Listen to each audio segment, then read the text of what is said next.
যারা জেলখানায় বন্দী আছে তারা অনেক কিছু জানে, তাদেরকে জিজ্ঞাসাবাদের মাধ্যমে সঠিক তথ্যে বাংলাদেশের মানুষ জানতে চায়, জাতি জানতে চায় তথা পৃথিবী জানতে চায়।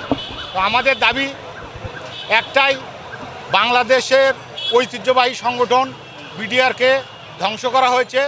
সেই বিডিআরের নাম পুনর্বহাল এবং পোশাক পুনর্বহাল করে বাংলাদেশের ইতিহাস ঐতিহ্যকে সংরক্ষণ করার জন্য বর্তমান সরকার, দেশ ও জাতির কাছে আমাদের আহ্বান। এটা 2009 সালে তৎকালীন বিডিআরের পোশাক আমি বিডিআর সৈনিকদের উজ্জীবিত করার জন্য এবং বাংলাদেশ রাইফেলসের নাম পরিবর্তন করে যে কোনো লাভ হয় নাই, সঠিক তদন্ত হয় নাই, পোশাক কখনো বিদ্রোহ করে নাই, বাহিনীর নাম বিদ্রোহ করে নাই, এরকম অনেক বাহিনীতে অনেক বিদ্রোহ হয়েছে, কোনো বাহিনীর নাম পরিবর্তন করা হয় নাই। বাংলাদেশের একমাত্র ঐতিহ্যবাহী 230 বছরের পুরনো ঐতিহ্যবাহী সংগঠন এই বিডিআর। এই বিডিআরকে এই হত্যাযজ্ঞের মাধ্যমে তাদের গায়ে বিদ্রোহের যে কালিমা লেপন করা হয়েছে সেই কালিমা থেকে মুক্ত হবে এই আশাবাদ আমাদের নির্যাতিত নিপীড়িত বিডিআর সদস্যরা আজীবন দাবি করে আসবে, তাদের কালিমা যাতে ঘোষিত হয়।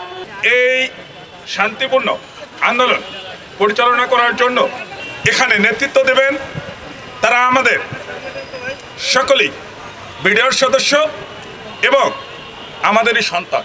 আমরা আশা করব আমরা কারো প্রচারণায় পড়ে গণপ্রজাতন্ত্রী বাংলাদেশ সরকারের কোনো ধ্বংসাত্মক কর্মকাণ্ডে লিপ্ত থাকব না এবং আমি বিডিআর সদস্যদেরকে বিশেষভাবে আমার ভাইদেরকে অনুরোধ করব, তৃতীয় কোনো পক্ষ আমাদের এই শান্তিপূর্ণ কর্মসূচিতে যেন অশান্তির কোনো বারুদ জ্বালাতে না পারে।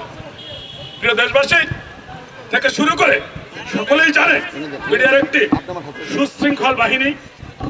আজ 15 বছর যাদের চাকরি নাই তারা এখন পর্যন্ত কোন সদস্য আমার মনে হয় কোন অনৈতিক কাজের সঙ্গে জড়িয়ে আছে।